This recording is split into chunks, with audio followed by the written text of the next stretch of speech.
विकास कसा व्हायला पाहिजे, कशा पद्धतीने विकास झाला पाहिजे? अजून व्हायला पाहिजे. लोकशाही मुळात राहिली पाहिजे. लोकशाही. अजून लोकशाही. व्हायला. हा बाकी तुमचं हुकुमशाही नाही पाहिजे. लोकशाही पाहिजे. लोकशाहीच नाही. लोकशाहीच राहणार.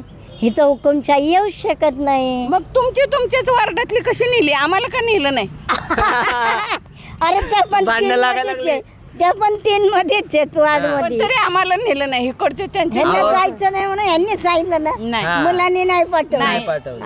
आता नाही नेलं. म्हणते पण तसं कुणी बोलवलं नाही मला. कुणालाच बोलवलं नाही. असू द्या आता त्यांनी काहीतरी मतदार याद्या बघून लोकांनाच बोलवलं असेल. बरं आहे, तुमचं नशीब आहे, तुम्ही गेलात, जाऊन आलो व्यवस्थित जाऊन आले, झालं. व्यवस्थित दर्शन झालं. हा. बरं आता कुणी नेलं होतं त्यांचं नाव तर सांगा. दाभाडे. रामभाऊ दाभाडे. आता यंदा त्यांच्या समोरचं बटन दाबायचं. हा? त्यांच्या आता समोर कोण असेल त्यात येईल तिकीट कोणाला अजून मिळालेलं नाही. हा जेव्हा येईल तेव्हा बघता येईल ना. हा दिसल तेव्हा बघायचं. तोपर्यंत काय करणार आहे? हा त्यामुळे लोकांना फिरवायचं. हा? लोकांना फिरवायचं. कधी आहेत फिरवायचं. निवडणुका, कधी आहेत? अजून जाहीर पुढे व्हायचे. जाहीर नाही झालं अजून तिकीट. हा